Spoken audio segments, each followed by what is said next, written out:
The anthem's in their books. We are ready for the second match of today's PACWEST doubleheader here out in Langley, British Columbia, Canada at Langley Field, next to the Langley Event Centre, home of the Vancouver Giants, the Vancouver Bandits, and of course, Willoughby here, the home of the CPL club Vancouver FC. But right now, it's the home of the Langara Falcons as they play host to the Douglas Royals in a rematch of last year's PACWEST final that saw the Langara Falcons taking down the then reigning champions Douglas Royals in penalty shootouts to hoist their first trophy in quite some time. A tale of two opening weekends, though, as Langara looked like they'd be on pace for a full 6 points when they took down Capilano on opening day right here 5-0, but they dropped the return leg, so 1-1 after that opening weekend, where as Douglas, they picked up right where they left off. 2 wins to start the campaign here in 2025, which puts them top of the men's table on 6 points. Langara and Capilano tied on 3 points. Langara with a slight goal difference advantage there. Meanwhile, VIU on 0 points from 2 losses. Capilano and VIU will play each other in probably about a half hour's time, and we'll keep you abreast of that one on PACWESTBC.ca. But right now, the Langara Falcons getting set to take on their old rivals from Douglas College. The men in green, the visitors, their starting 11 as follows. In net, number 1, Matthew Miller. Number 3, Elijah Quinto. Number 4, Philip Capek. Number 6, Luke Shackleton. Number 7, the midfield maestro, and probably, for my money, one of the best midfielders in the PACWEST, Matteo Falcone. Number 10, Spencer Mellett. Number 12, Seper Irvani. Number 18, Barad Haji Mohammadi. Number 19, Andrew Kerr. Number 20, Ayman Samudin. And number 25, Rio Yoshida, I beg your pardon. Douglas College, of course, led by head coach, a fiery Robbie Tour, who I'm sure you'll hear bellowing over the crowd mics just down below us. Meanwhile, Langara Falcons, the reigning champions, Langara Falcons. The young keeper, Zion Clark Ishmael in net. Number 5, Keanu Amagu Sanchez. Number 6, Hikaru Omura. Number 7, another fantastic midfielder that will be jousting with the likes of Matteo Falcone. Of course, I'm speaking of Kazuki Nakanishi. Number 9, the hat-trick hero from opening day, Maz Lafera. Number 10, Shinsuke Iwasaki. Number 13, Dante Talarico. Number 16, Owen Holscher, who also scored on opening day. Tyler McCall, number 18. Number 20, Yujin Manome, also on the score sheet in opening day. And another great midfielder, really good controller of the tempo. And once again, also popped up on opening day on the score sheet, number 23, David Rodriguez Zagara. Mark Rizzardo, coach of the year last year, back behind the bench for the Falcons. The Falcons in all white with a little bit of orange and black piping, trim, and lettering. They're playing from right to left on your YouTube stream today, while the Douglas Royals in that familiar royal green strip with a little bit of white and silver and even light green piping, trimming, and lettering. They're playing from left to right on your stream. Of course, we mentioned this was a rematch of the 2024, or I should say last year's, PACWEST men's final. Langara winning in shootouts after dropping a 2-0 lead to 10-men Douglas, who came storming back, tied it in regulation, but Langara took it over the line in penalty kicks, very nervy penalty kicks, I might add. But the regular season record last year, Langara 3 wins and only 1 loss, so no draws between these two in last campaign, but Langara definitely with the edge.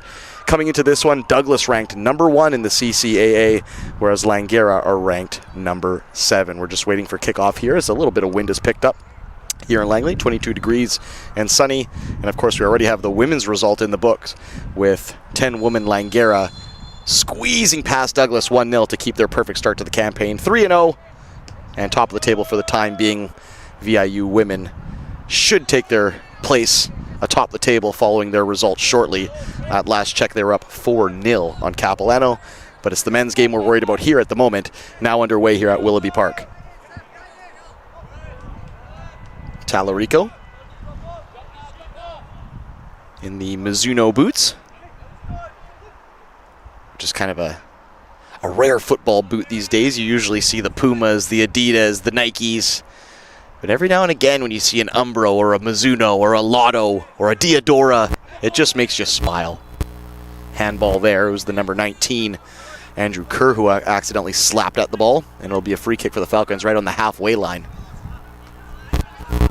And their big number 20, Ayman Sumadeen, almost tried to piggyback on, I think it was Omura there, and Omura was like, hey, I'm a friendly guy, but I'm not that friendly.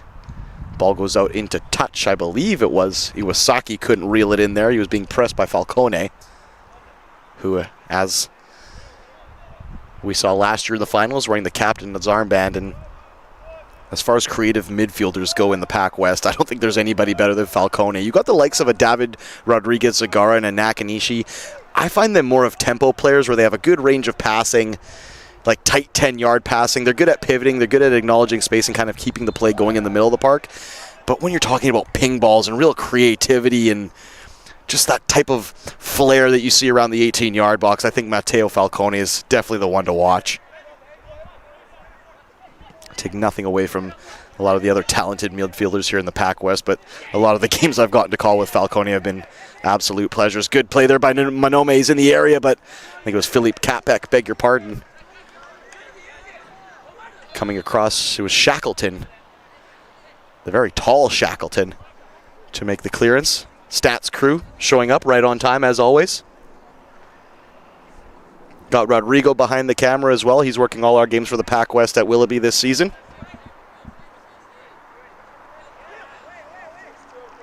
Talarico, man, it's a sea of legs there. Farah kind of tried to see if he could smash it off some shins for a corner kick, but it ended up just bobbling around. It's scrappy play to start this one.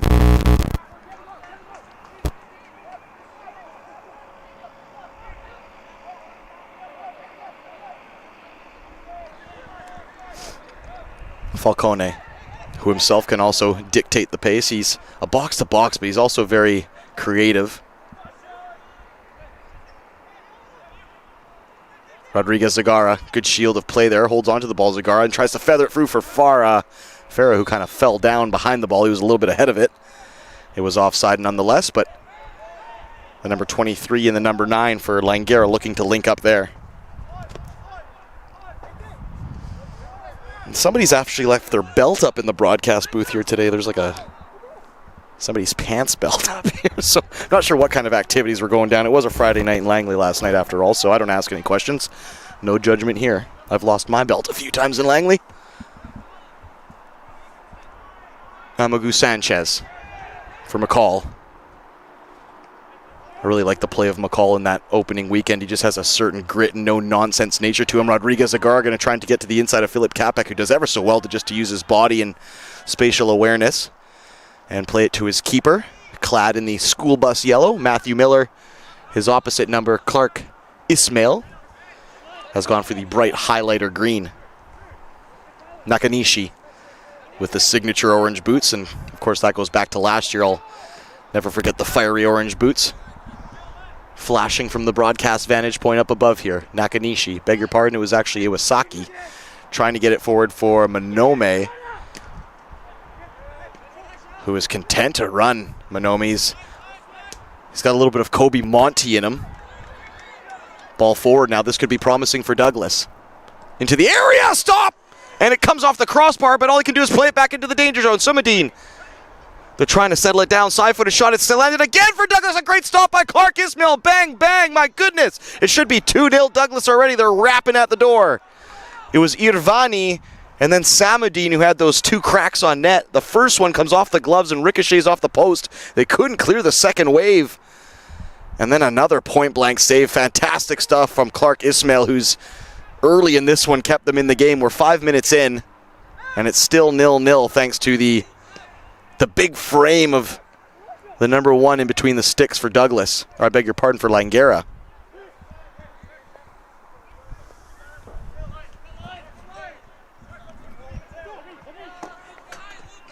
Nil-nil. Should be 2-0 Douglas, though. My goodness. It was a clever through ball that it looked like it had too much weight on it for Irvani to try and get on the end of, but he actually managed to split the defense of Langara and made it look fairly easy in the process. And if it wasn't for Clark Ismail making himself massive in that goal, could be 1-0 or dare I say even 2-0.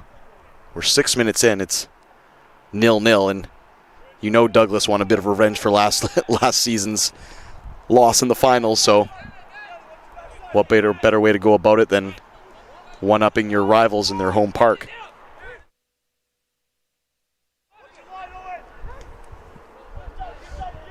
Kapek, who along with Shackleton, two of the taller players on the field, and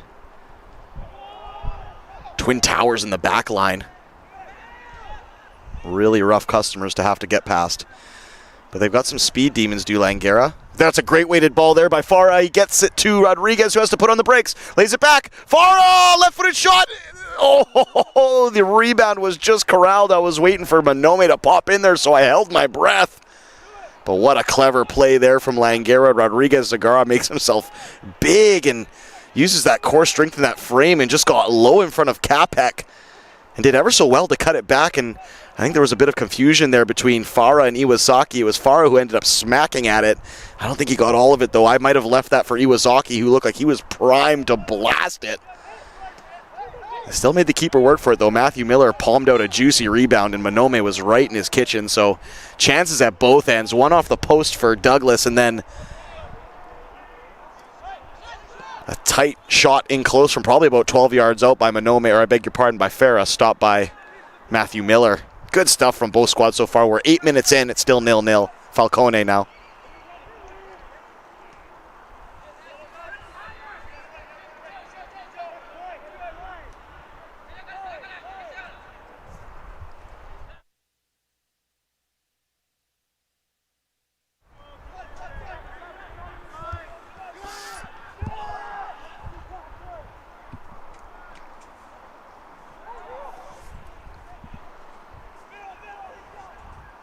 Falcone, he's made his way up the field now. He was kind of in that deep laying position, but he just sprung to life and he tried to scoop that diagonal ball into the path of, I think it was Andrew Kerr there, who was making life difficult for Talarico. Good play there by Falcone, inches away from creating a chance there for his club. Good pass right up Main Street from Shackleton. Samadine. Haji Mohammadi. Good headband on Haji Mohammadi. That's a lost art, the headband. Well done. Offside, and he... Unfortunately, I don't think he needed to be Kerr if he was just managing to keep himself onside. I forget who played the ball across there too, but that would have been a free header on goal if Kerr had just managed to keep himself in a legal position. Long, floated, vertical ball looking for Farah, but Shackleton watches it roll off his shin. A bit of a sloppy touch there from the number 6, uncharacteristic. We're 9 minutes in. It's still 0-0 between Langara and Douglas, but if you're just joining us, chances for both sides already.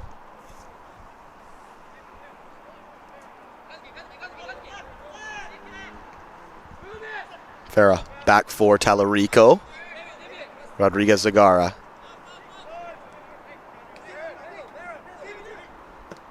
Long diagonal for Zagara is actually looking for Owen Holster at the far side. I was critical of that switch when he left his foot, but he's actually done well. And now Farah's gone into a great position, and what a stop there by Miller. And bravo to that first touch by Farah. It was fizzed into him by Owen Holster, but he just took it on the instep, teed himself up, and blasted it from a close range. And as I mentioned before the broadcast, he got a hat trick on his opening day, so you don't give a striker too much problem there if he's going to shoot from that distance. Good play there by Langara, who, after weathering a bit of storm from the Royals, smacking up against the post to the likes of Farah, Rodriguez, Zagara, and Owen Holster now. They're starting to create some havoc in the Douglas end. 10 minutes gone, still 0-0. Corner kick far right-hand side. It's low, it's hard. Holster helps it on. Did it take a deflection? It didn't. It'll be a goal kick, 11th minute. Still 0-0 between Langara, the reigning champions, and last year's finalists, Douglas.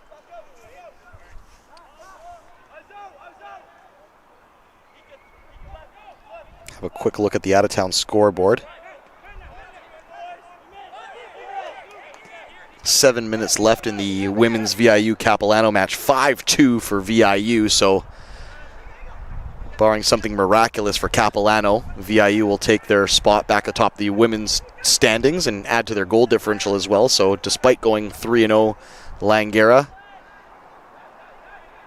can't imagine they'll feel downtrodden, but they won't be happy that they still have another obstacle ahead of them. Ball over the top for Farah. He's onside. He's got some numbers to beat. Late tracking run of Rodriguez Zagara, who kind of scraped at that one. It was always screwing away from Miller's right-hand post, but That cutback ball looks like it could pay dividends. First it was Rodriguez-Zagara doing the teeing up. This time it was Farah. And that right channel looks like it could be the bread and butter of the Falcons in this first half. We're 12 minutes in, and Falcone lets the ball run there uncharacteristically. Thankfully for him, he had Spencer Millette providing some cover just behind him. I think we're in for a very open game here today. Haji Mohammadi tried to slip it in for Kerr, but it was just a bit too central, and no problems there for Clark Ismail.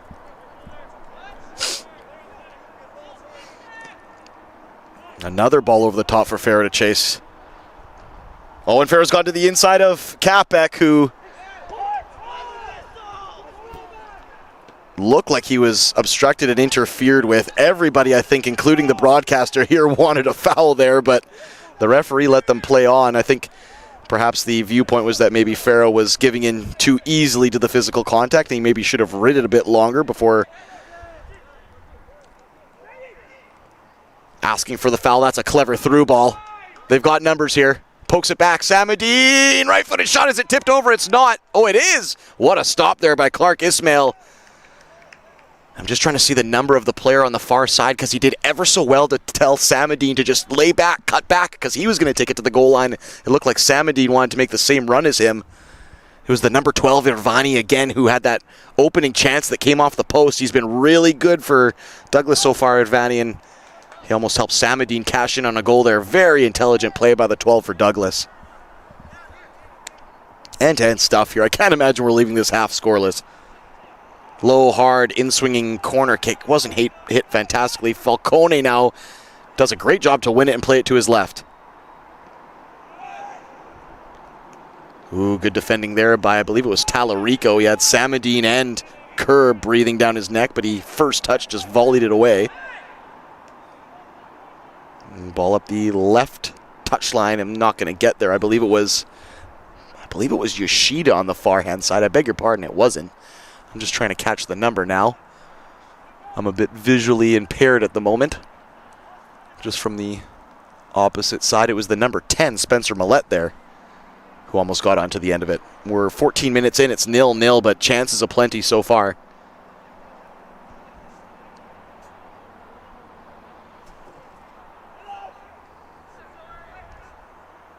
Farah.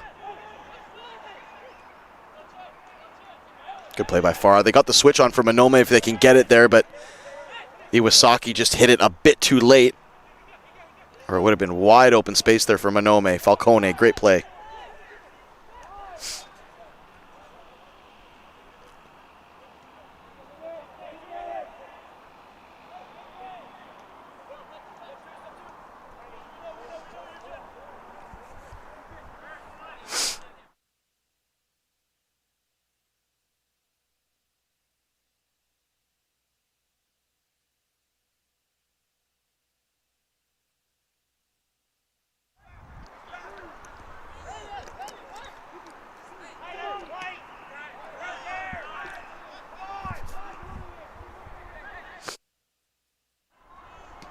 Just a bit too much steam on that 1-2. Mellett couldn't reel it in.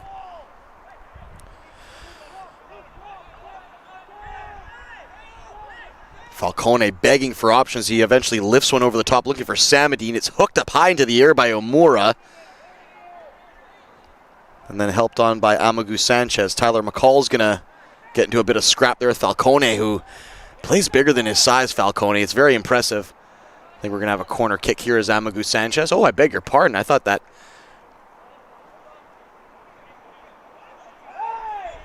Yeah, I think the referee's got that one wrong, too. He played it across, and Amagu Sanchez took a touch. That definitely went out for a corner kick. And I could see that one from here, but the referee saw things differently. And it puts the Douglas players into a bit of a huff, because I can't say I blame them. That one looked like a clear-cut corner kick, as it had come off Amagu Sanchez's shin on the dribble.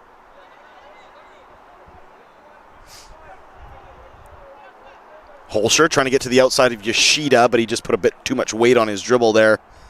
Still 0-0 as we approach the 17th minute here at the LEC, Willoughby Park. Home of the Vancouver Giants, WHL club, the Vancouver Bandits, and the basketball club, And, of course, the Vancouver FC CPL Club, and lots of other sports going on here. We got tennis courts, beach volleyball, oodles of field hockey, soccer, football courts. I think there's a ball hockey court somewhere, a basketball court, a skate park. They've got a barn over yonder. Concession stand, too, by the way, if you're showing up. Get yourself some gummies and a Falcon dog with some ketchup and mustard. Makes for a great event. I speak from experience.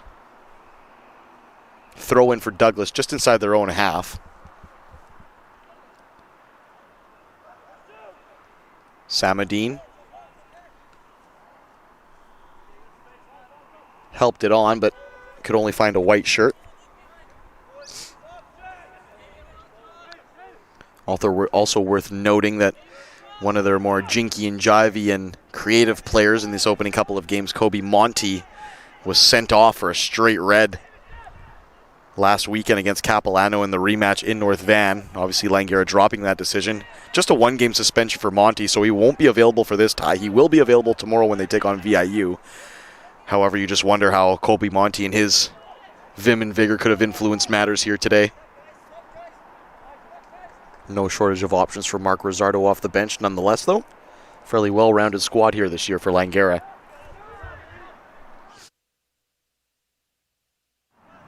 Quick note on the out-of-town scoreboard on the women's standing side of things. VIU wrapping up a 5-2 victory over Capilano, which puts them back atop the table on goal differential over Langara. Both sit at 9 points, though, and both will meet tomorrow, so that'll be a real clash of titans to watch, and we'll have it right here on the stream at, I believe it's 12 o'clock, the kickoff. And the VIU men will kick off against Capilano, probably coming up here in just about 10 minutes' time, I would imagine. If not just slightly after. So when that game gets going, we'll do our best to keep you abreast of the score. Capilano tied with Langara on 3 points. If Douglas were to win here today, that would give them quite the advantage, especially if Capilano were only able to draw. That would put Douglas on 9 with Cap on 4 and Langara on 3 and VIU on 0. So if Douglas can do the business here today and get a bit of help on the out-of-town scoreboard, they might secure themselves an early bye to the finals.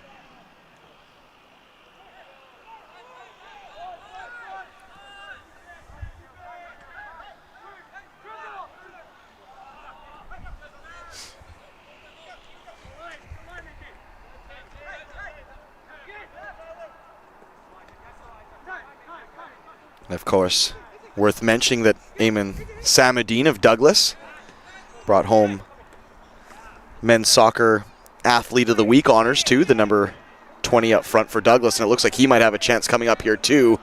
I think Tarico got away with one there, to be quite honest with you. Farah takes the ball down now. Manome. Good layoff for Farah. Steaming left-footed cross. It's helped on by Yoshida. If he wasn't there, that might have been a free crack on net for Owen Holscher. It'll be a deep throw-in from the far right-hand side nonetheless.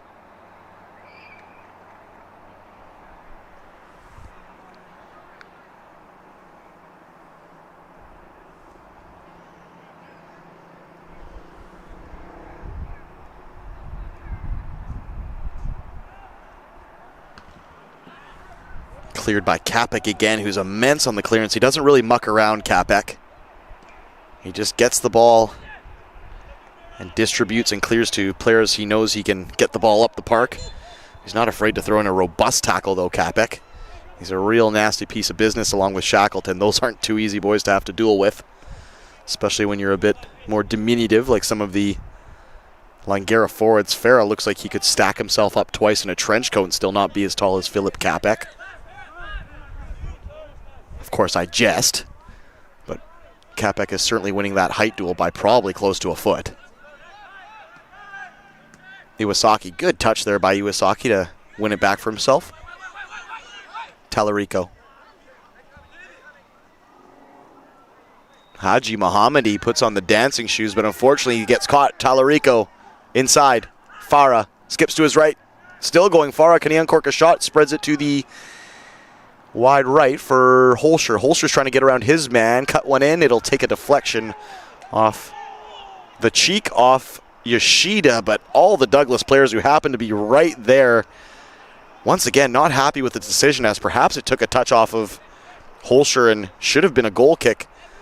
And they had some bad luck at the other end as well with, I think it was Sepervani earlier, where his dribble came off of Amagu Sanchez and the referee called it the other way. So not the rub of the green so far with Douglas when it comes to some of these goal kick scenarios. 22nd minute, still 0-0, but chances at both ends so far. Probably just the slightest edge to Douglas, I might say, as far as possession is concerned.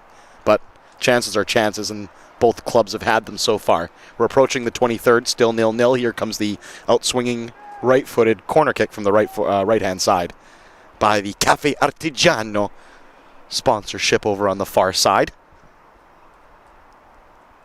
Sorry, I just got caught thinking about espresso and biscotti there for a second. The referee's actually given a bit of a talking to Samadine, Falcone, and Amagu Sanchez.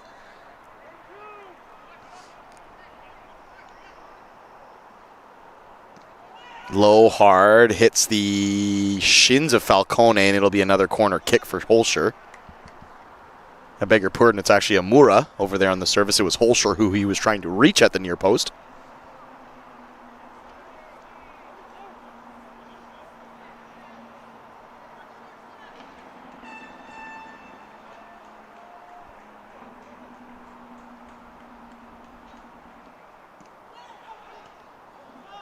Once again, those corner kicks are not really getting into the naughty area. Left-footed blast by Nakanishi. What a rip there.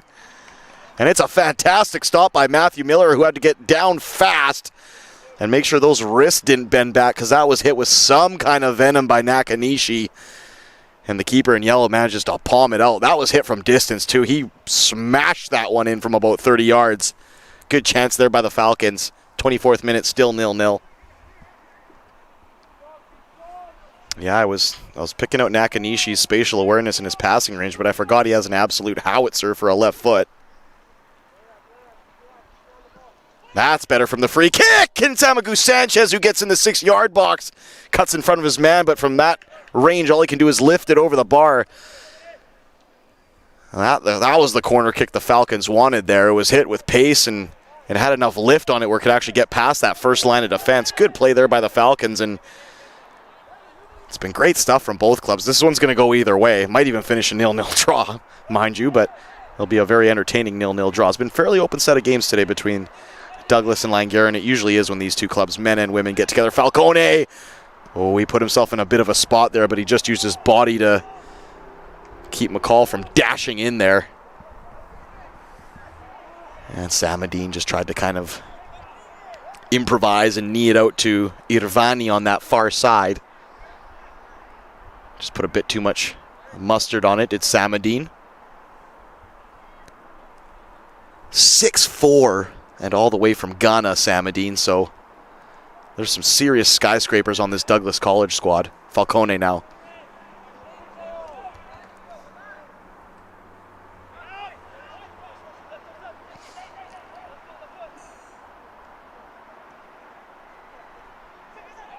Good play there by Irvani. He's been fantastic so far. Samadine, bit of an awkward touch, and he had to bring it back for himself, and I think some of his teammates wanted to keep that rush going. Elijah Quinto, haven't called his name a ton. There's been very little play up this left-hand side, with the exception of a few Monome runs in that first opening 5 minutes or so. It's been mostly down the right channel of Langara and the left channel of Douglas. 26 minutes gone, still 0-0, but as I mentioned, at least 2 or 3 chances apiece. And the record last year tilted the way of Langara. They had 3 wins and 1 loss, and that doesn't include their victory in the final, so you could call it 4 wins and 1 loss over the course of last campaign. Douglas, though, ranked number 1 and looked full value in their opening 2 games against VIU.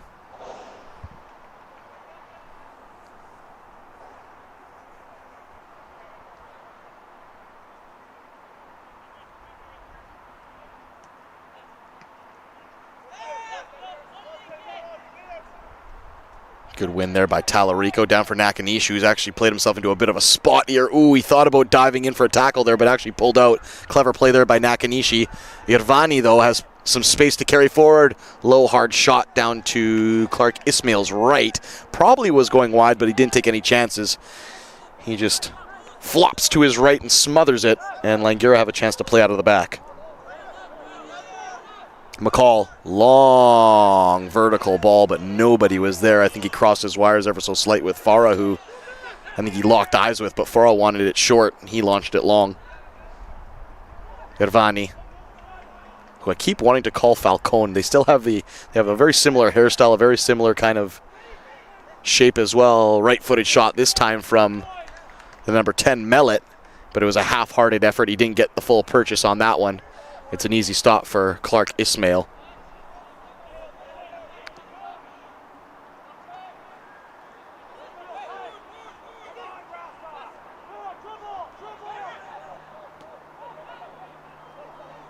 Mark Rizzardo giving a bit of stick to Masla Farah for his hold-up play there. Just as we say that, Samadine has some good hold-up play of himself. He forces Amagu Sanchez into a foul, and it'll be a free kick probably from about 20 yards out, and dare I say this is Mateo Falcone territory.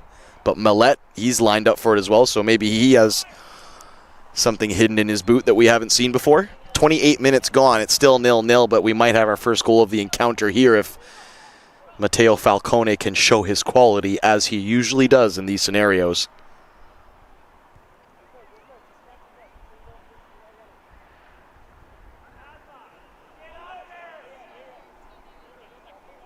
Mark Rizzardo is just bellowing at Masla Farah to get himself away from the 18-yard box. They need a bit of an outlet and a player to get it forward to, I suppose. At the moment, it's all hands on deck inside the Langara box. I think it's a 4-man wall. It might even be 5 if Nakanishi decides to tuck in. It looks like it's 4. McCall, Rodriguez, Amagu Sanchez, and I believe Holscher. I think this is Mateo Falcone's ball. He hits it right-footed! He got it through the wall or around it, and it just didn't have enough steam on it. And Clark Ismail, once again, he's wearing out those goalie pants. He's had to dive to make a few saves early in this one. Add that to the tally. Just about 30 minutes in the books, and we're still waiting for our first goal here at Willoughby Park. PACWEST doubleheader action here in Langley, as the Langara women took care of business against Douglas 1-0 earlier. This could be a chance here. Douglas sizing up for a shot. Haji Mohammadi trying to get loose, left-footed! Ooh, that looked like that might nestle into the side meshing, and Clark Ismail looked like he had it covered. But he still blasted it on a frozen rope, did Haji Mohammadi. He did well to get it out of his feet as well, with white shirts and white boots flying in and around him. Good play there by Douglas. As mentioned seconds ago, just before that chance popped up, Langara women taking care of business, despite the fact that Tess Vandevet got sent off for a rash tackle. So Douglas still looking for their first points as their ladies club, the Royals. Whereas the Langara women off to a perfect 3-0 start. However, VIU, top of the table VIU, showed their quality as well. They beat Capilano 5-2, so they get their spot back. And those two clubs clash tomorrow, VIU women versus Langara women. Both clubs perfect. Something may have to give tomorrow. That's a huge 6-point game. If VIU were to get a victory there, that would certainly help their cause to getting that bye into the final. And I'm sure the Langara women are desperate to show their quality as well. In the men's division, it's the Douglas Royals who are king of the court at the moment, sitting atop the table on 6 points. Langara and Cap on 3 points after they split their weekend series last weekend. VIU, who kick off with Capilano coming up in probably about, a half hour's time. They're still looking to scrape some points as well. They'll be in town to take on the Falcons tomorrow as well. Mateo Falcone, what a switch there. And it's helped forward by Yoshida. Sepper now. Good tackle in the area by Amagu Sanchez, and it had to be. If he was even an inch off of that one, that's a clear-cut penalty. Rodriguez Zagara now. Owen Holscher. Zagara goes inside. Oh, I love the willingness of Zagara to bring the ball inside. It would have been so easy to try and keep that thing going with Holscher, but Rodriguez Zagara is one of those players who likes to play in the middle of the park and kind of cruise up Main Street, and I like that.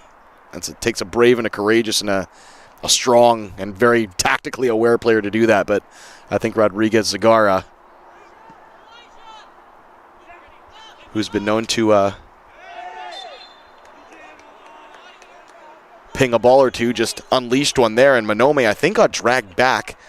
A little bit of a protest there from, I think, Andrew Kerr. It looked like the faintest of drag backs, but Manome sold it like a champ. And now Langara have a free kick, almost in the exact same spot Falcone had his moments ago, maybe from a bit more of an acute angle.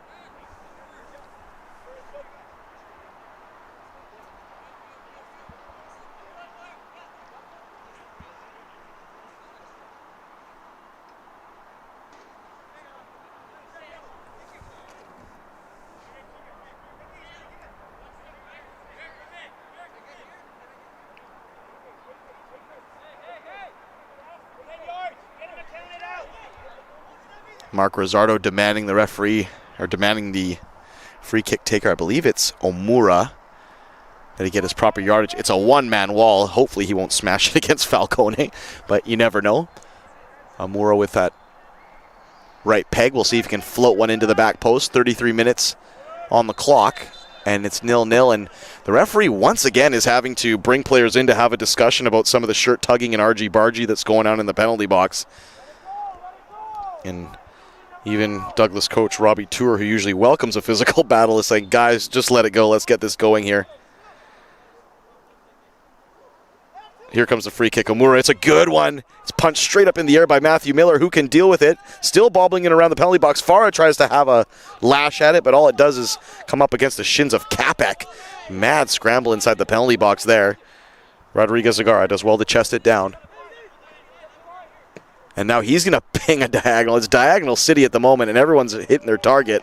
Unfortunately, Owen Holscher just couldn't reel it in.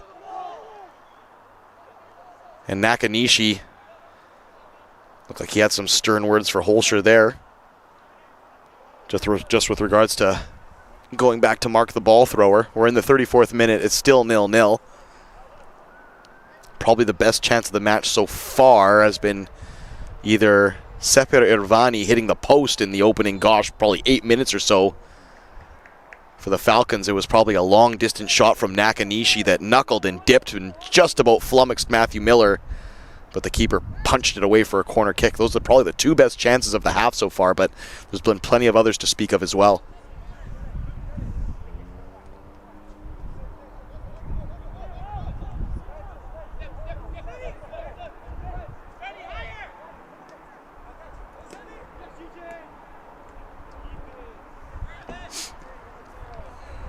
Falcone spreads it to his left for Yoshida. Yoshida clips one forward for Samadine. He tries to chest it back, but a little bit of a heavy chest there. And Iwasaki comes away with it. 35th minute, 0-0. Between Langara and Douglas. Long floated diagonal dealt with by Quinto. But all he can do is put his noggin to it and sent it up into section EF. And now Sean Shook, Langara media man, will have to pull a double duty. He's all of a sudden a ball boy now. Throw in for Farah. Gets past his man. Farah gets past Shackleton. Ooh. Just dragged back ever so slightly. He ran out of real estate there too, did Farah. Brave of him to take on Shackleton, though. That's a size mismatch if you've ever seen one.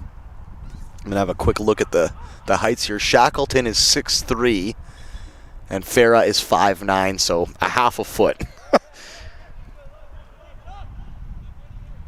A little bit of David and Goliath play there. McCall clipped from behind. He had the advantage too. McCall wanted the advantage, and I think the referee may have blown that one down a little prematurely, and McCall and Rodriguez are both talking to him about it now.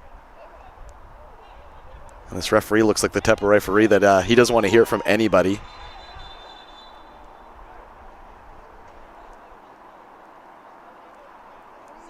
And I'm not sure why he's walking that one back to half line. I'm pretty sure that foul happened exactly where they played that from, but we all have our picadillos in life, and that referee wanted that one brought back ever so slightly. Long ping diagonal gets us back underway now.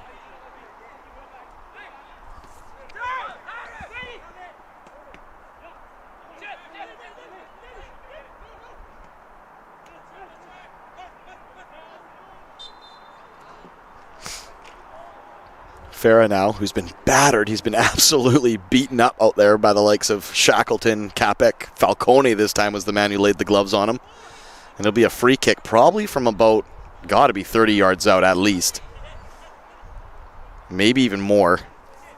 And we know Nakanishi has range, and we know Rodriguez Zagara has range, but it's Omura standing over this one. Something tells me this may be helped into the area. And he takes it quickly, Omura.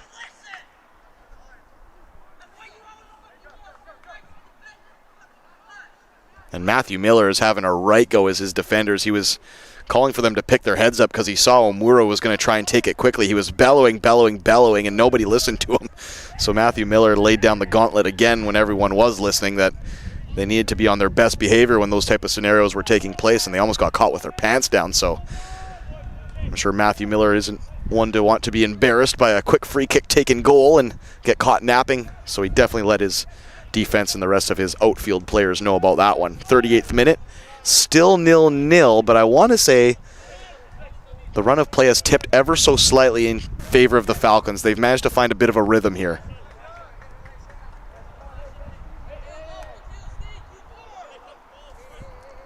Most of the play's been going up that right channel, but now Talarico and Manome and Iwasaki are starting to come to life. That's a clever ball from Rodriguez Zagara. Tried to get into the feet of Farah, but now a counterattack has broken out.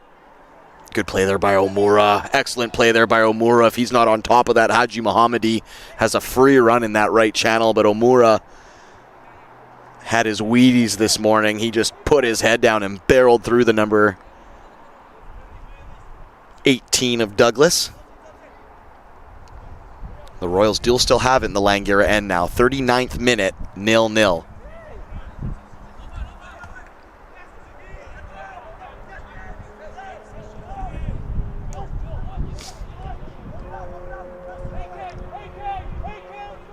Capek waiting for options. He looked like he wanted to just power his left foot on a diagonal ball there, but nobody opened up for him. He had to play it to his right, a 10-yarder. Langara struggling to contain the ball now. Zagara.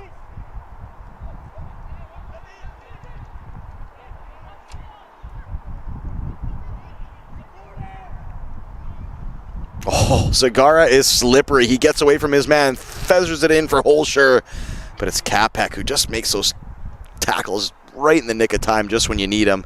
It's not last ditch, it's not desperate, but it's just when the doctor ordered. He pops it out for a corner kick. We're approaching the 40th minute with a little bit of shade starting to set over Willoughby Park now. A little bit of wind as well, as I'm sure you can pick up on the mic. No substitutions for either squad so far, so both coaches must be liking what they're seeing as far as personnel and tactic.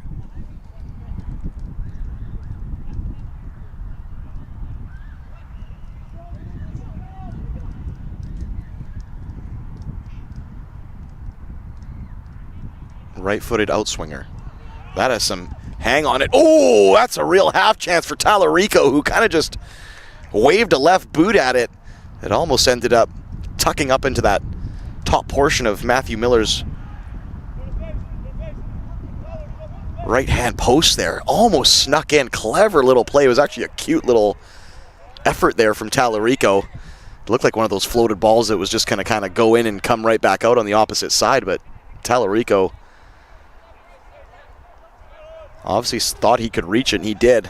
Unfortunately, he just couldn't get over top of it to steer it down. Nakanishi now, he's on the dribble. He gets crunched. The referee says play on. Nakanishi gets right back up, so it must have been a fair tackle. Rodriguez Zagara takes turns, pivots. He's got Manome to his left, his right. What a shot and what a save there. That was hit with some kind of sting. And Matthew Miller again. Those mitts must be smoking at the moment after that shot. Rodriguez Zagara peeled the leather off of that ball, probably from about 30 yards out. Similar to the Nakanishi one, except for this one had a bit more lift and drive to it. Whew. And that just shows while Langara can easily walk it into your net and play some silky football, they've got the guns to pull the trigger from that kind of distance as well. My goodness me, we're in the 41st minute. It's 0-0, but not for any lack of chances, let me tell you.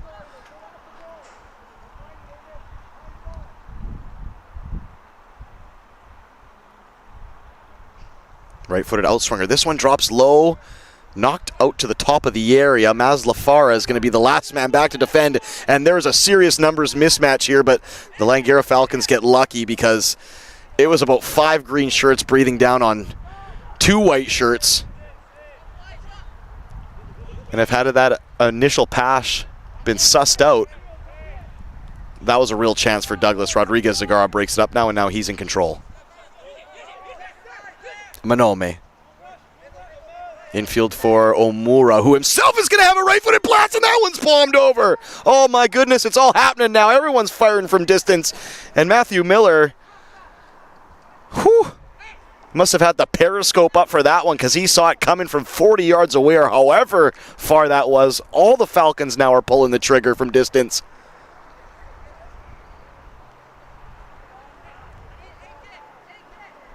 We're in the 43rd minute. It's still scoreless. But my goodness me. Matthew Miller's knuckles and palms must be blistered and red and swollen after this first half. He has been put to the test.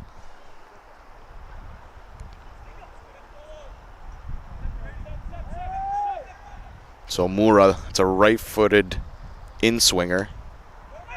Oh, this one right into the 6-yard box, punched away cleverly by Matthew Miller. Manome first to it. Omura gets it. Long, raking diagonal. Will it find his man? It won't. It was Talarico who actually keeps it alive. That was very impressive. I thought that was for sure going out. Nakanishi wins the ball back. Has no options, but manages to wriggle away from 3 green shirts. Pokes it out wide for Holscher. Can they get it across? It's low and hard. Tyler McCall's the man there in the 6-yard box. It'll be a corner kick. All hands on deck now for Douglas as Langara are wrapping at the chamber door. 44th minute, still scoreless.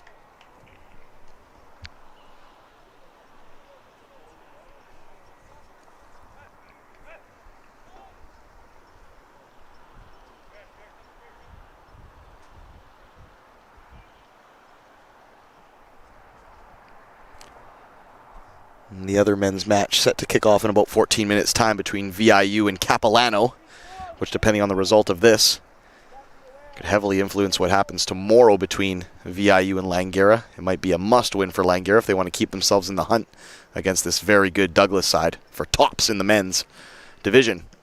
Good corner steam, helped on by Amagu Sanchez, but it was too glancing, and it came out the far end of the box. Zagara now, right-footed, cuts past his man, cuts past another one, cuts past 2. Looked like he was dragged down. The referee's going to call the foul, and the Douglas players are incredulous. Rodriguez Zagara actually draws a yellow too. It's the number 3 Quinto who goes in the books, but Rodriguez Zagara sent him one way, sent him the other.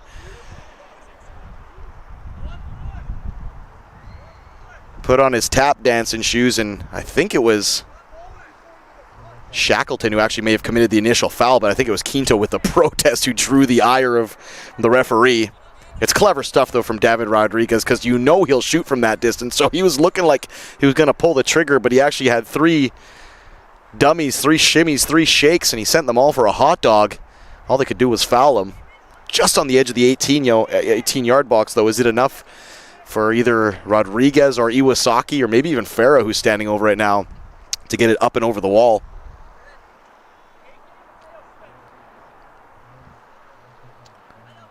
We're in the 45th minute now, so we're into added time, which I can't imagine is a ton. We haven't had a lot of stoppages, and the play has been fairly free-flowing. It's been a very entertaining first half, to be quite honest with you, despite being scoreless.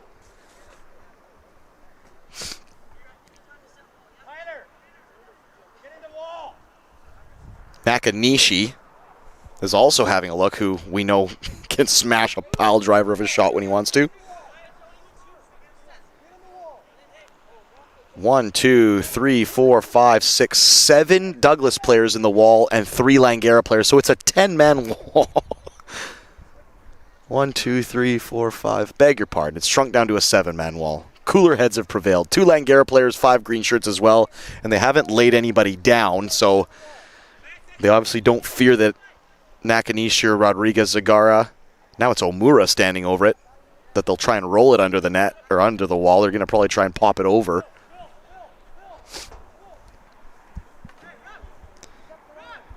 Sometimes you see minutes, almost hours of setting up a wall just for the free kick to go wide. So it all might be for naught, but they have to do their due diligence here, do the Douglas defenders.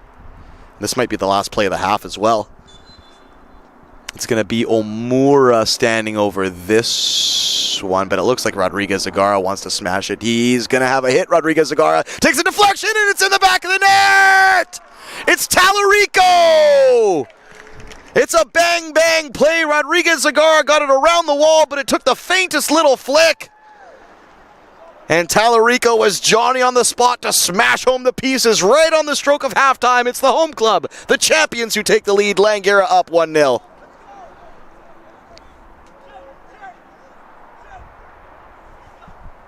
And I thought it would have been a very peculiar opening 45 if nobody left with something in their bag here as far as goals. I didn't imagine anyone was going to escape this one empty-handed. Too many chances, too much scintillating play here in this first 45 minutes for somebody not to get a reward. And it ends up being one of the more unlikely suspects. The number 13 for Langara, Dante Talarico from Surrey, BC, the center back. Listed as a center back, but he seems to be here, there, and everywhere doing all the business today. And that was the final play of the half. Very cruel on Douglas, who were never out of this half. It was end-to-end stuff, but Langara probably the better of the chances and probably the better of the flow of the play, and they finally get their rewards. We have some players rushing over to the bench on Douglas, taking a look at some of the halftime highlights. Probably critiquing my call of the match. We have 15 minutes going into the halftime locker room. We'll take a quick break. It's 1-0 Langara on the strength of a Talarico tap-in after a Rodriguez-Zagara free kick. Doubleheader PACWEST action at Langley, British Columbia, Canada. We'll come back with more, and we'll also get you up to breast on the VIU Capilano matchup, which will heavily influence what happens tomorrow in another full set of games. PACWEST action. Back with more. Langley, British Columbia, Canada at the LEC in 15 minutes or less.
We're back here at Langley, British Columbia, Canada.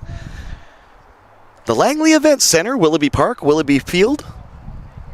Right here in the Valley. Langley Event Center, home of the WHL Giants, the Vancouver Bandits. Of course, Willoughby Park here, home of the Vancouver FC CPL Club. But at the moment, we're talking all things PACWEST on this doubleheader Saturday with Langara hosting Douglas for the double. The Langara Falcons women took care of business 1-0 against Douglas earlier today. Right now, 1-0 is the score in favor of Langara. Tallarico with the lone goal right on the stroke of halftime for Langara. And we are now back underway as Matteo Falcone will just play it straight down the field for a goal kick. I think he was trying to go for that corner and maybe try and hem them in on a high press, but didn't come off as the number 7 Maestro would have liked. Other games on the PACWEST schedule.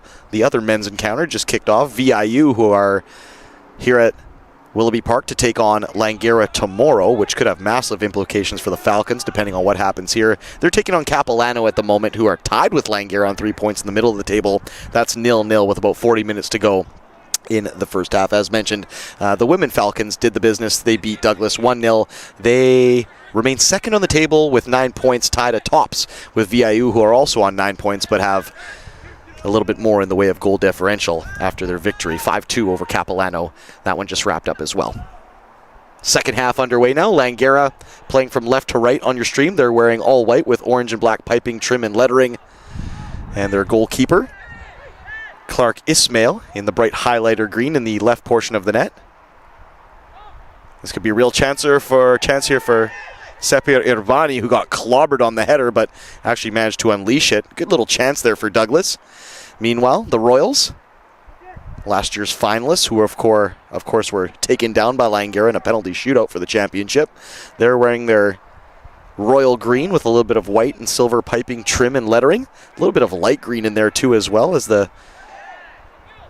kit has a little bit of flair. Matteo Falcone gets a roundhouse sweep there in the middle of the park. I think it was the substitute is indeed Luca Cafaro. The number 11 came on at halftime. He clobbered Falcone there, and that'll be a free kick. I also see a substitute in the wall right now. Once he turns around and I get his number for Langara, I'll be able to let you know who also came onto the park for Mark Rizzardo's squad here. Free kick doesn't make it past the first line of defense, which was Rodriguez Zagara in the penalty arc. Amagu Sanchez loses his headed duel, and the sea parts for Samadine. It's bobbling, and it falls to Irvani, who once again can't get enough steam on his effort. And it's a tame one right into the waiting arms of Clark Ismail, and I'm sure Mark Rizzardo won't like the start here, as Douglas has come out the far more industrious of the two squads. Lifted ball by Tallarico all the way over the top, flies out into touch. Still trying to see that number of the player on the far side. I believe it's Lazar Scoro, the number 12. It is indeed Lazar Scoro, the number 12. So two substitutions, Cafaro and Scoro on here for Mark Rizzardo's Falcons. And they're playing a dangerous game at the back right now, are the men in white. And Douglas look like they're full of vim and vigor, I should say.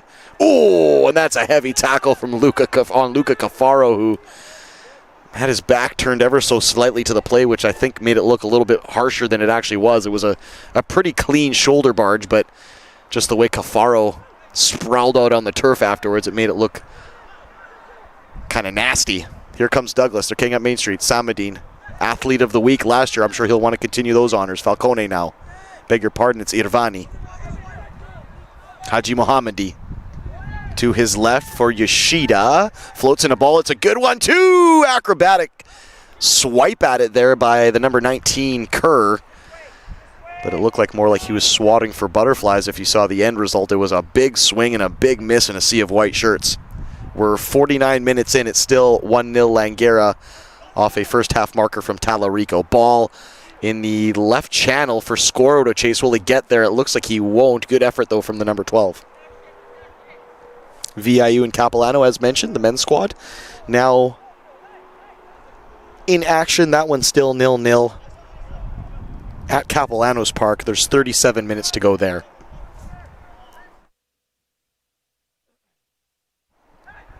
Rodriguez Zagara rides the tackle, spreads to his right for Iwasaki. Tried to poke it again forward for Rodriguez Zagara, but I think he was just boxed out in an offside position. Clever play, though, for the men in white who have answered the bell ever so slightly here. Douglas looked like they were going to have their way with them based on that opening 4 minutes. They just had a lot more pep in their step. Good play here from Manome now. He's going for a little bit of a swashbuckling dribble himself.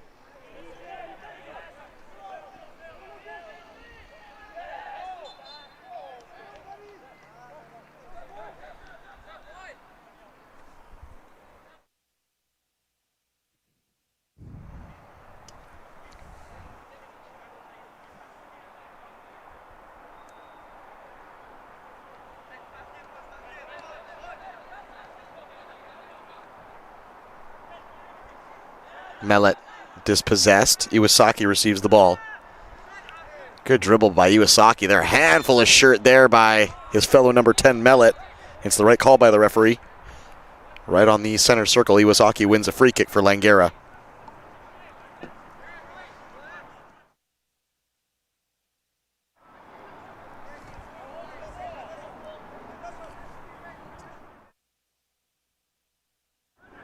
Omura. First time pass to Amagu Sanchez. It's a halfway ball, though, by Sanchez, and Iwasaki couldn't control it.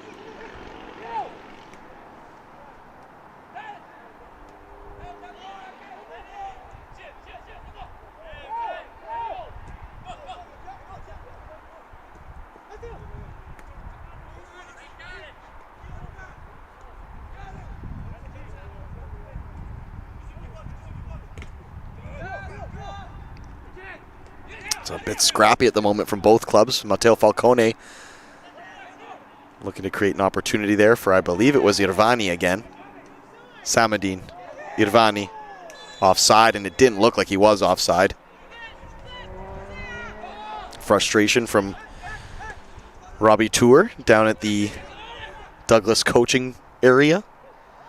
Mark Rizzardo, a little bit reserved. He was very lively up off his bench in that first half, but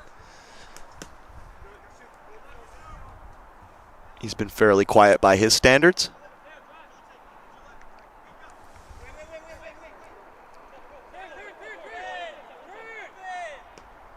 Falcone. And that's a heavy touch from Mellet. I beg your pardon, it was Kerr who actually let that one get away from him.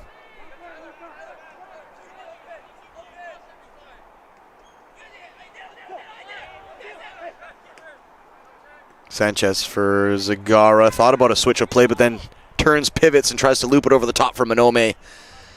Just about 5 yards ahead of Manome there. 53rd minute, if you're just joining us, 1-0 the way of the Falcons, the reigning champs, in a rematch of last year's PACWEST final.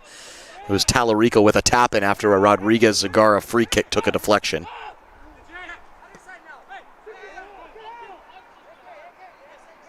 Samadin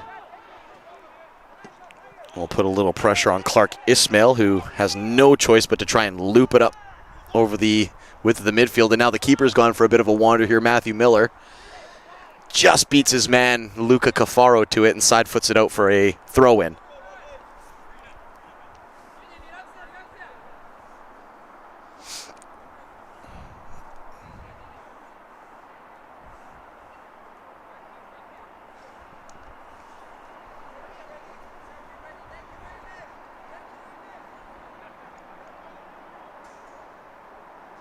Thrown from Amagu Sanchez, helped on by Cafaro. Rodriguez Zagara saw a little bit of daylight here, and it looked like he just wanted to slap the left leg at that one, but couldn't get close enough to it. Long diagonal floated ball now. That one headed clear by Yoshida.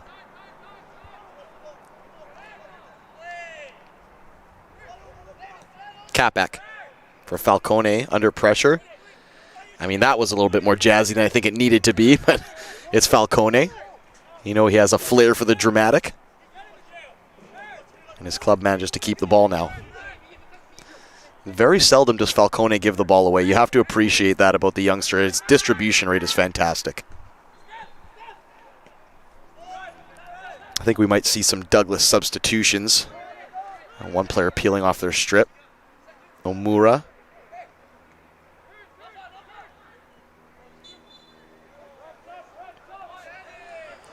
The referee playing advantage, and there's been a few kind of awkwardly timed advantages here today, and the referee now, will he allow the substitution? They're going to play on, despite the fact that Coach Robbie Tour played for the substitution. Now Falcone gets crunched, and it'll be a free kick.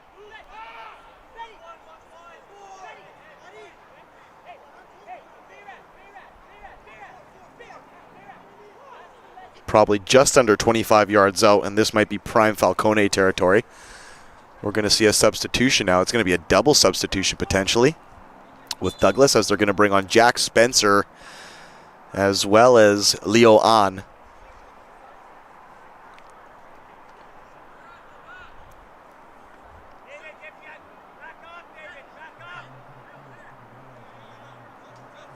Jack Spencer from North Van and Leo An from Coquitlam, I beg your pardon. And Spencer's made his way onto the park, but looks like An might have to wait his turn. They're also going to bring on, oh no, I beg your pardon, Sefir Urbani was the man who just made way.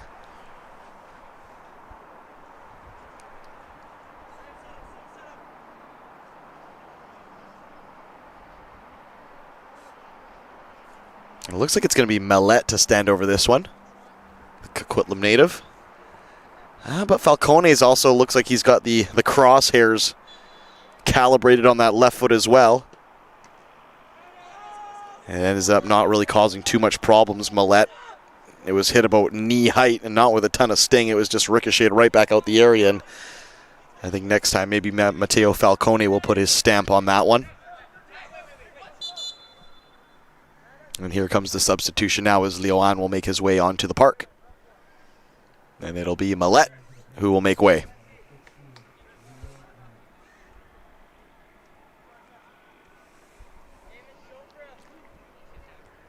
57th minute, still 1-0 Langara on the strength of a Talarico halftime goal. Of course, this is a rematch of last year's final, which the Langara Falcons won to bring home the PACWEST trophy, defeating Douglas, who were the reigning champs at the time. And of course, Langara took the season series last year in regular season play, 3 wins and only 1 loss. And if you count that finals win, 4 wins and 1 loss. Despite that, Douglas ranked the number 1 in the CCAA after this weekend, past weekend I should say. Langara number 7 entering this affair. Douglas top of the table on 6 points, but at the moment, if things stay the way they are, it'll be Langara joining them. Capilano and VIU also in action as well. Quickly take a look at that match at on the out-of-town scoreboard. Still 0-0 with 29 minutes to go in that first half over in North Van at Capilano U. And it looks like Scoro got mugged there by Quinto, who needs to watch himself. He's actually on a yellow card after he protested the opening goal free kick. So the number 3 in green will. And Nakanishi, or perhaps a gentle summer's breeze, takes down Sumadine there. That seemed a little bit not robust of a tackle, but the referee errs on the side of caution and blows the play dead. Douglas have struggled, though, from free kick scenarios, set piece scenarios.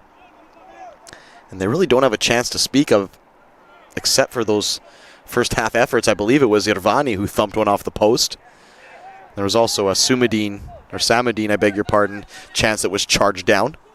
But they haven't had a ton of clear-cut stuff to really speak of, have the Royals. Good flick there. Unfortunately, it was Haji Mohammadi who just couldn't get that layoff by the big number 20, Samadine. Samadine in the penalty box. It's a tussle between 2 tall lads. Amagu Sanchez there as well. The ball cut across the area. Ooh, and that was nervy times. It looked like Talarico wanted to put a foot to it, but Clark Ismail got in front of him. And if he wasn't spot on, that might have been a tap-in for Haji Mohammadi, who was just sitting there lurking for an error. And now Luca Cafaro gets clipped. Bodies are flying all over the place, and the referee is content to let them play on.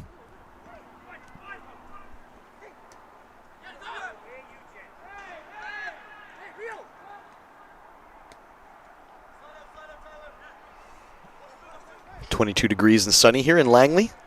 Willoughby Field, home of this PACWEST doubleheader, will also have action tomorrow as VIU will take on the Falcons, both men and women, 12 and 2:30, the kickoffs respectively. Here comes a shot from Spencer, takes a deflection off the backside of, I think it was Amagu Sanchez, and it'll be a corner kick after Manome was forced into a tackle there near the corner flag. 60 minutes now in the books. Langara still holding on to a 1-0 lead. Talarico with the lone marker so far.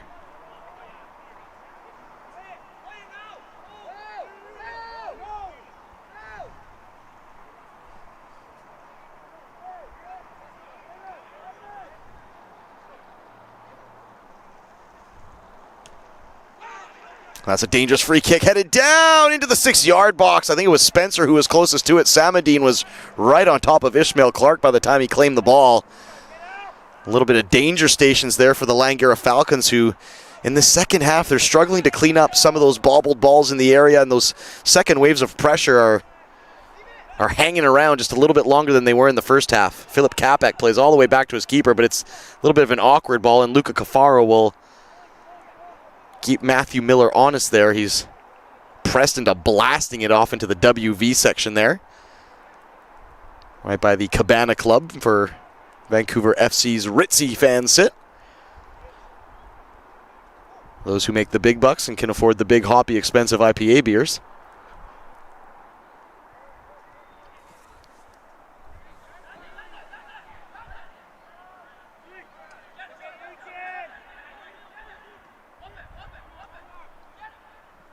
McCall. Amagu Sanchez.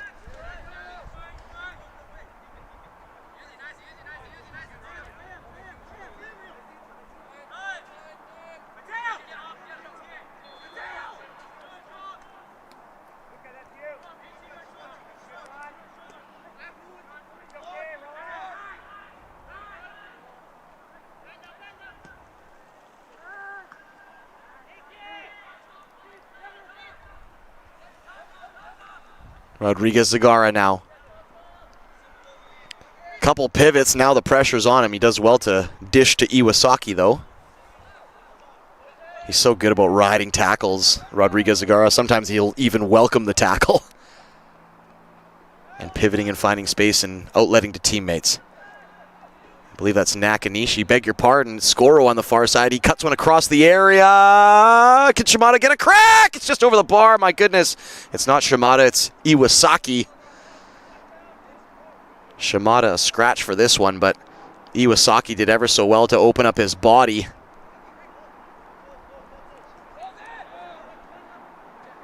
And unfortunately, he just scooped it over the bar. That was the first real chance for either squad here in this second half.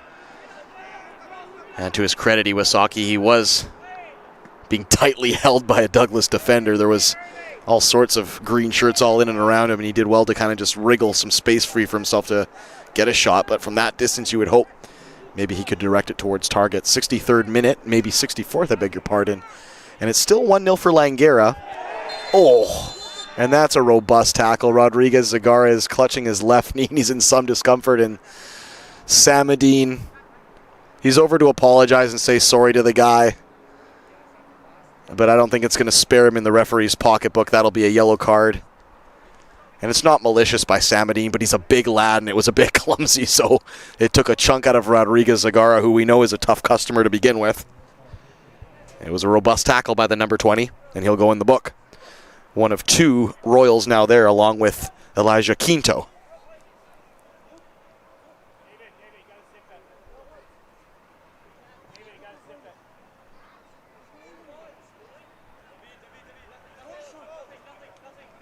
And now David Rodriguez, I think, is showing the referee some stud marks. I think he's actually drawn blood and opened the guy up.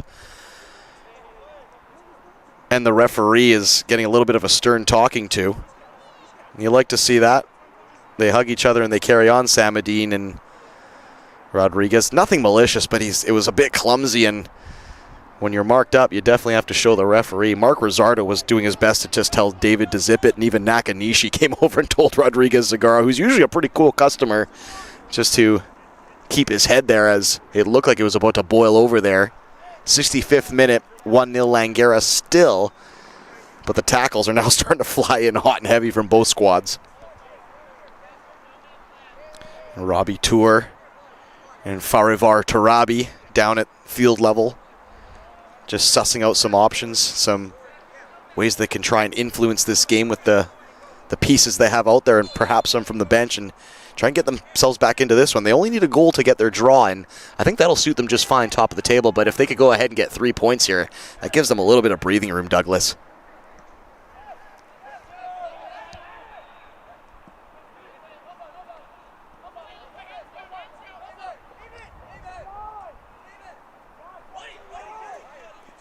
And Amagu Sanchez slides in for a tackle, but he kind of went for a slip and slide. He just kept sliding right on past the ball, and Samadine actually came away with it. Out-of-town scoreboard. Nothing to speak of between VIU and Capilano. 24 minutes left to go in their first half.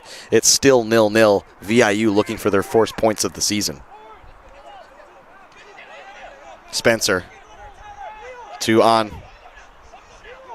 Good step overs by On. Cuts in between 3 white shirts. That's clever play. Falcone with a shot. Oh, that's a fantastic save. Falcone opened up his body and was ready to snooker shot that one in. Bank it off the far post, but Ismail Clark got down low. He got down hard, and he just got the fingernails to it. That should be an equalizing goal. It's a great save by the Langara keeper.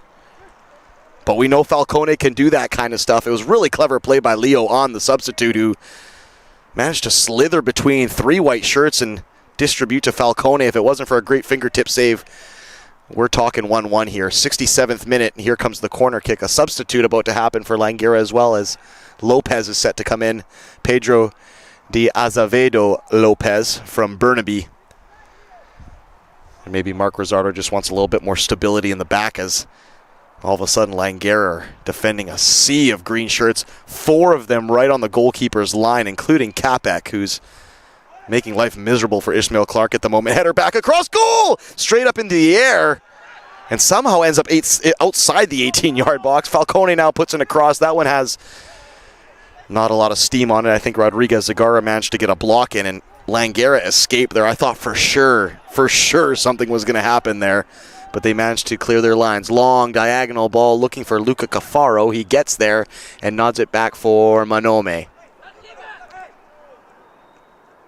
Oof, that was a bit of a risky pass there by McCall, but Rodriguez Zagara is just the man to shield those types of halfway balls and kind of bailed out his buddy in the midfield there.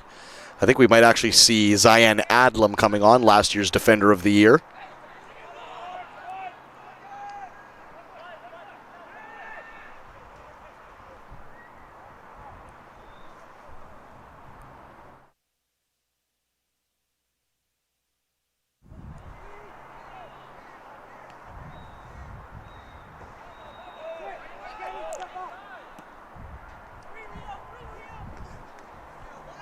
Good interception there by Yoshida.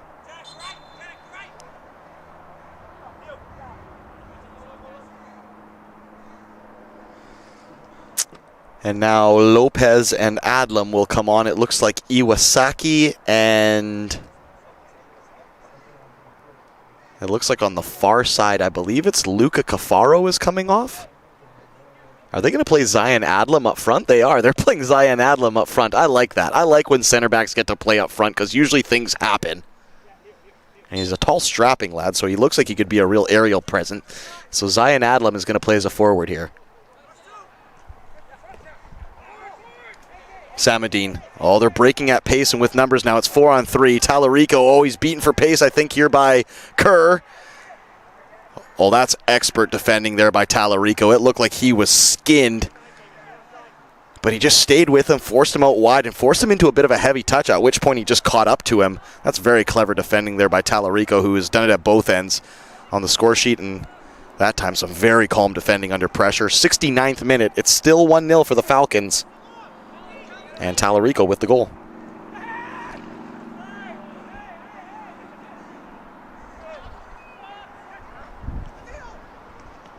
Nakanishi makes himself big. The 2 number 7s come together, and Nakanishi gets the better of Falcone. Oh, and that's a dicey challenge there. He hung the leg. I don't think Nakanishi was going to be able to reel in that ball had he got around his player, though, the number 6, Shackleton. But Nakanishi was clever. He rode the contact and takes the foul, and he's in some discomfort. So maybe a slightest little bit of knee on knee there. I think it's a little bit too far to try and smash a shot in on net here, but Langara can at least take their time here and work the ball around, keep the ball, or heck, they might just want to try and leather it on net. I don't know anymore, but something tells me they might just work this one around a little bit. They have Omura standing over it, dead central. Nobody really lined up in the area to try and receive a cross. It's more or less people on the 18-yard box, maybe waiting for a rebound. He might actually steam this one in here as hard as he can and just hope somebody can fly in and smash in a piece. He's gonna. He hits it right at the wall. And Zagara goes back to Amagu Sanchez. Yeah, that was, ooh. And that's another clumsy foul. Once again, not malicious, but just clumsy. Kind of just click the heels, snip the heels just ever so slightly. It's Amagu Sanchez, is it? No, it's actually Lopez, the substitute, who got the Achilles stamped. And it's Spencer, who you could tell was just a tie-up and a tangle of legs. Nothing today has been malicious. It's just everyone's going for it at 100 miles an hour, and sometimes these things happen, and that was one of those cases.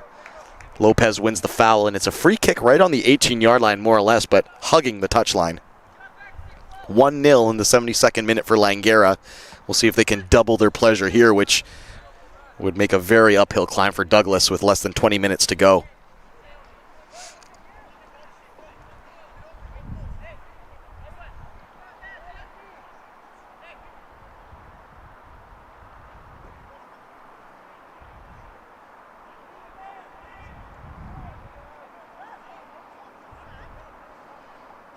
It's going to be Omura, right-footed. It ducked down as far as Adlam, but it was very shallow into the area. I'm sure Omura wanted a bit more lift on that one. He's got Amagu Sanchez. Here's a bit more lift. This could be danger. Adlam! Oh, he opened up his left instep there and just tried to help it back across the 6-yard box, but he was pretty much right on the goal line. All he could do was redirect it into the side meshing. And so far, I'm not opposed to this Adlam center back forward experiment. Anyone who's heard my broadcast says who knows I prefer a tall, lanky, kind of hold-up type aerial presence striker, and I think Adlam can give that to you if he's got the feet. Because we know he's got the noggin for sure. He's a fantastic header of the ball. Offside there, though, as he came back from an offside position to win that one. It's actually not a bad move, because in that first half, despite scoring the goal, the likes of Farah were getting boxed out and just out-muscled and out-manned and outsized in the air. And I think Adlam gives you just a little bit more of a dynamic as far as knockdowns and just fighting the good fight against those big, tall, strapping center backs in Capek and Shackleton, who himself tried to sting one up that right channel, but Kerr couldn't extend his legs and reel it in. It'll be a deep throw in, and I'm sure Douglas will take this opportunity to try and hem the Falcons in. We're in the 74th minute, 16 minutes plus added time for Douglas to try and get themselves an equalizer and, dare I say, a winner. But I'm sure Langara have the exact same thing in mind themselves, so something's going to have to give. And that was a handball on Samadine. Substitution coming the way of Langara. They're going to bring on Giorgio Sacchi.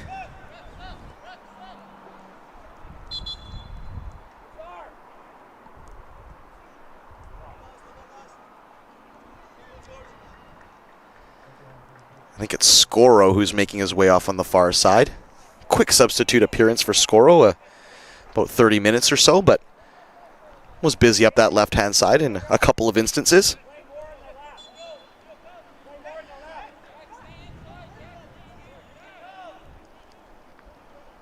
Maz Lafera, the substitute who came off in that first half, he's just doing some warm-up down by Mark Rosardo's dugout area, so he might still be included in this one. He's a real speed demon who, against some tired legs, that might just be the right way to use Farah in this instance.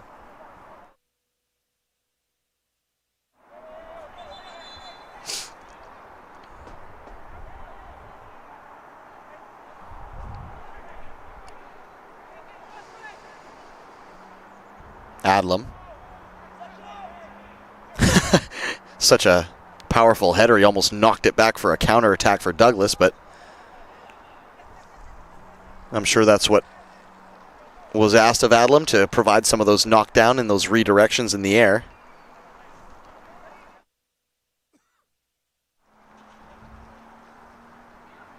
Looks like another possible substitution coming up for Robbie Tour's Douglas squad. It looks like Rintaro Suchitani might be coming on here.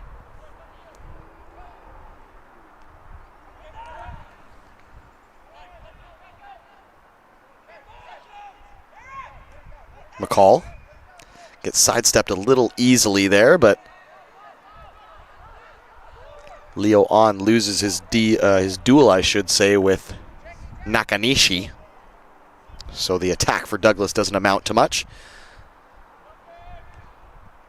Double substitution actually for Douglas. They're going to bring on Oliver Thorpe as well, the number 14 from Burnaby.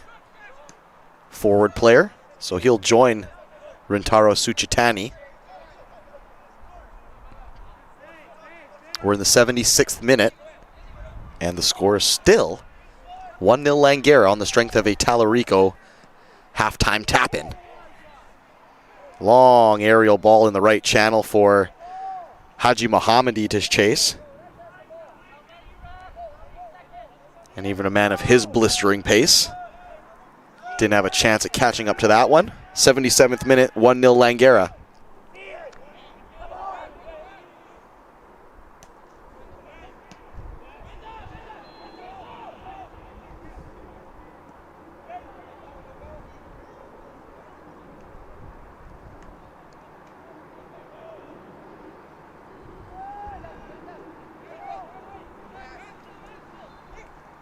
Douglas come away with the ball in the center circle. Capek. Haji Mohammadi. Good tackle there by Nakanishi. It was a scrappy one, though. Made life difficult for Haji Mohammadi there. And he's actually adjudged to have caught in a piece of the midfielder. And I think Haji Mohammadi thought the foul was against him, so he was immediately protesting to the referee. And the referee just said, calm down, you've won it. Now we might see that double substitution, or Robbie Tour might actually even wait as Matteo Falcone tries to pull some strings here. 78th minute, 1-0 Langara. Long floated diagonal over the head of Minome, finds Yoshida. Left-footed cross, hit with the outside of his boot. Flies over the head of Giorgio Sacchi, and he'll just head it out for a deep throw-in.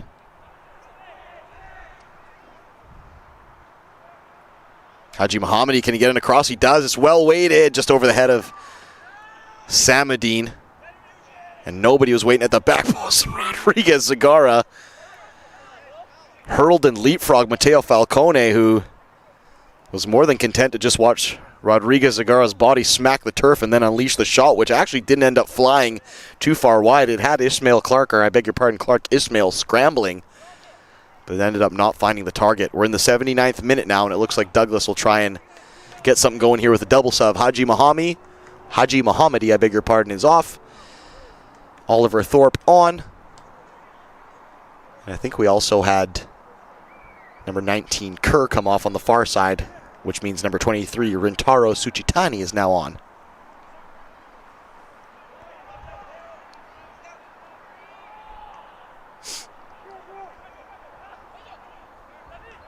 Calm play there by Lopez in the middle of the park. Good flick by Adlam, finds Rodriguez Zagara. Clever play by Rodriguez Zagara. He's taking his time. Adlam now.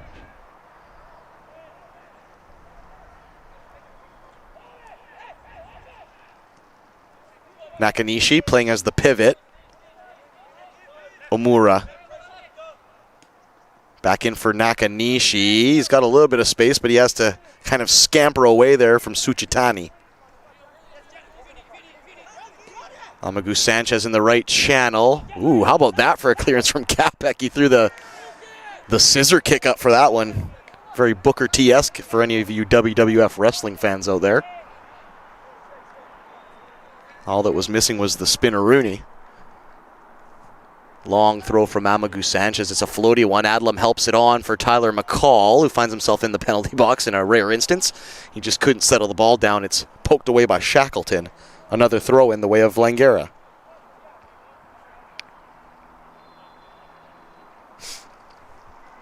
We're in the 80th minute now, so 10 minutes plus adage time for Langara to see this one out or for Douglas to find an equalizer. Amagu Sanchez whips it in again, this one with a little bit more purpose. Samadine falls over and Manome comes away with the ball. I beg your pardon, it was actually Talarico.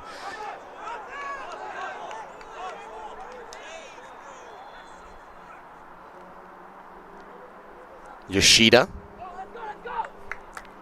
Amagu Sanchez now in no rush to get this one back into play. He knows time is of the essence, or not of the essence if you're trying to.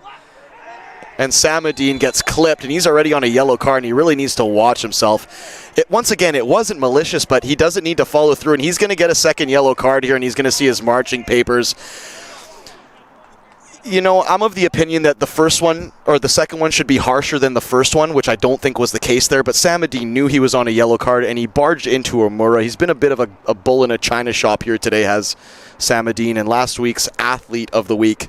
We'll see his marching papers for Douglas, and this might take a bit of the pressure off Langara, but it also might light a fire under Douglas, who, lest we forget, they were down to 10 men when they came storming back and tied the Langara Falcons in the finals last year when they were up 2-0. So this might just be the pepper in the soup that the Douglas Royals have been looking for. It's very unfortunate for Samadine because, like I said, I'm a firm believer that the second yellow should be worse than the first if you're going to deal out 2 yellows for a red card. But he knew he was on a yellow, and he was flying around like that all game and running into people, and it's only a matter of time. And he did get a good chunk out of Omura. And I think only so many apologies go so far in some of the games like these. So, unfortunately, Samadine not let off the hook. He is the second red card of the day. Of course, we saw Tess Van de Veck sent off for Langara in the women's match earlier today. So Samadine will join her in the disciplinary record for this doubleheader.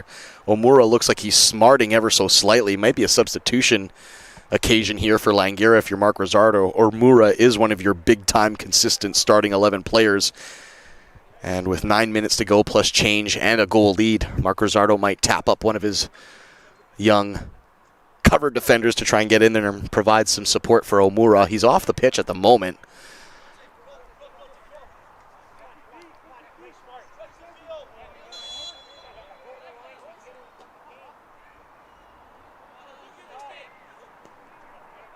Back underway now, Nakanishi. 83rd minute, 1-0 Langara. Over 10 men Douglas as we speak. Samadine just got his marching papers for 2 yellows for 2 late tackles.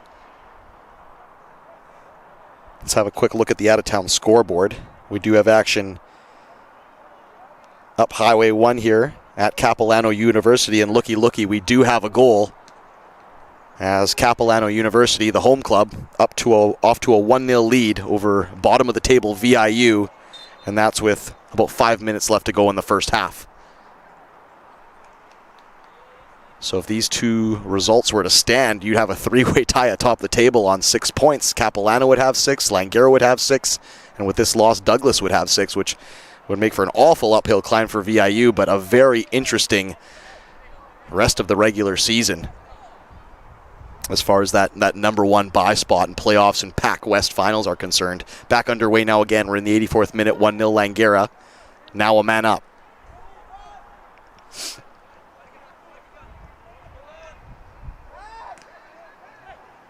McCall loses his footing there, but he's going to... Ooh, did he get the ball? He did get the ball there. There's 2 players down in a heap. It's actually McCall and I think Spencer. Yeah, it is Spencer. It looks like he's in some discomfort as well. I think McCall might have just landed on him. It was a heap of bodies. I think it was Capek who threw in the tackle, and it kind of looked a bit dicey, but he got the ball cleanly. Unfortunately, it was just a steaming heap of bodies after landing on top of each other, including McCall. Offside there on Adlam. 85th minute, 1-0 Langara.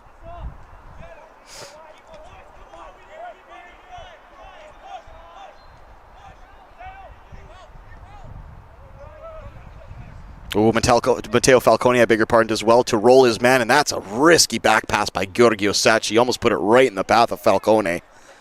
who is not the type of man you want to be walking in on net.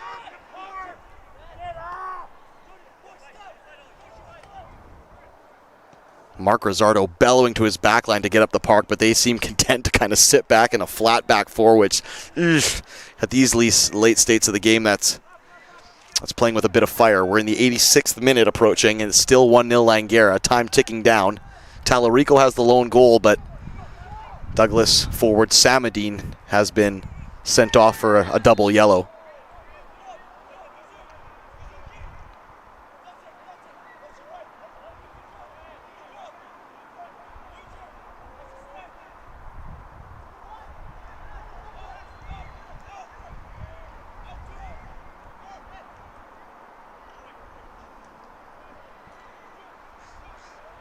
And Maz Lafera, the striker for Langara, just giving a handshake there to Samadine as he makes his way to the early showers here at Willoughby Park. And Lopez has just been getting clobbered since coming on as a sub. He kind of shuffled his way through 3 sets of green legs. This could be dangerous here. Yoshida cutting to his right, still going Yoshida. Oh, good last-ditch tackle there by Talarico, as Rodriguez Zagar will try and get the numbers going forward. He tried to swoop a ball in, did Tyler McCall for Zion Adlam, but he would have had to have grown 6 feet in stride to have reeled that one in. And it might just be time to keep the ball for Langara. I don't think they need to be pressing any shots here. Jack Spencer in! Is it a goal? No, it's cleared off the line by Omura! Oh, what a save. Almost a late equalizer there. And now Mark Rizzardo's absolutely furious. He's seen enough of this deep-lying block. He wants to get the men in white shirts up the park, because despite being up a man, they look like they're playing down a man. And Mark Rizzardo wants to amend that. Good play by Manome, who's going to go for a bit of a dribble now. Rodriguez Zagara has the ball. Left-footed, tried to send in Adlam. And once again, I think it's time to keep the ball territory for the Falcons. 87th minute, 1-0. Talarico has the goal. But the Douglas Falcons are not going away, or the Douglas Royals, I beg your pardon, are not going away easy. Yoshida's going to make his way off the park here. Andrew Kerr, the forward. Delta BC native. He's now on. We're in the 88th minute, 2 minutes plus maybe some stoppage time with the 2 yellow cards that Samadine took. There were 2 players on the deck there for probably about a minute apiece. Beg your pardon, Nakanishi and then Omura. So that'll probably add at least 2 minutes onto the referee's added time watch. Manome now for Adlam. He's offside. Rodriguez Zagara hit it. He didn't hear the whistle in time, so I don't think there will be any discipline there from the referee. And that's one thing Adlam will have to work on if he is to play as a center back, as a center forward, is just keeping that offside line. There's been a couple times since his inclusion here where he could have kept the ball for Langara, but kind of drifted into an offside position. On to his right. Now for Kerr. Well-timed tackle there by Talarico. 89th minute approaching, 1-0 Langara Falcons. And Rodriguez Zagara gets bodied off of it there, but manages to get up just in time to receive the ball right back. Clearance from Giorgio Sacchi, comes off a green shirt and rolls out into touch.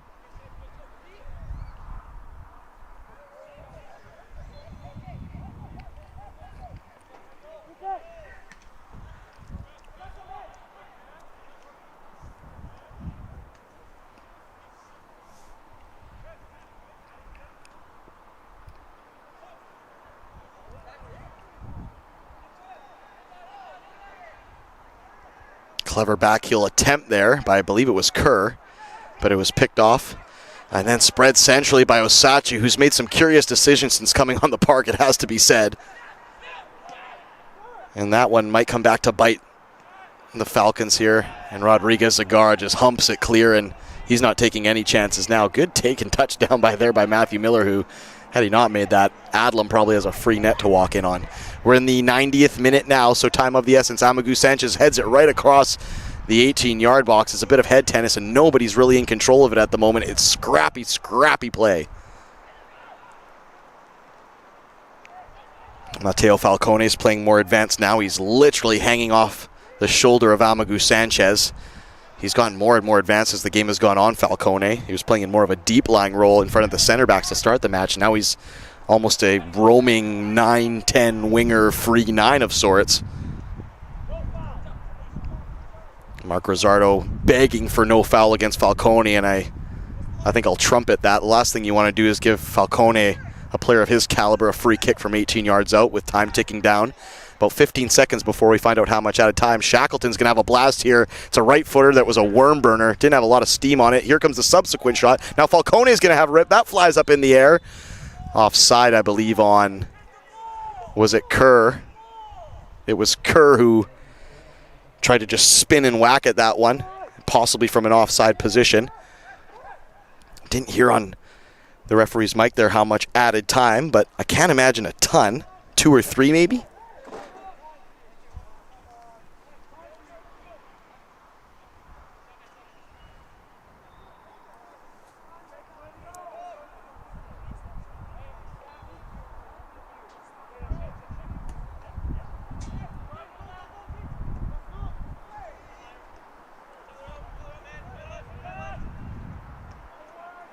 McCall into the feet of Manome, who kind of got it lost in his feet. Omura, very clever there as Falcone looked like he was ready to pounce on that loose ball. But Omura's been massive in defense. He cleared one off the goal line. He might get man of the match honors for that. He drew the red card. And he's also just been immense on just keeping his team in this one defensively. There's a right-footed shot from Leo An, who got the steam in the purchase on it, but it just didn't have the placement. Clark Ismail ushering his troops forward.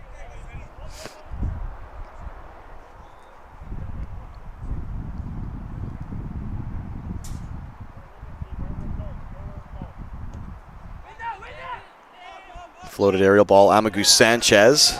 Submarines Spencer ever so slightly.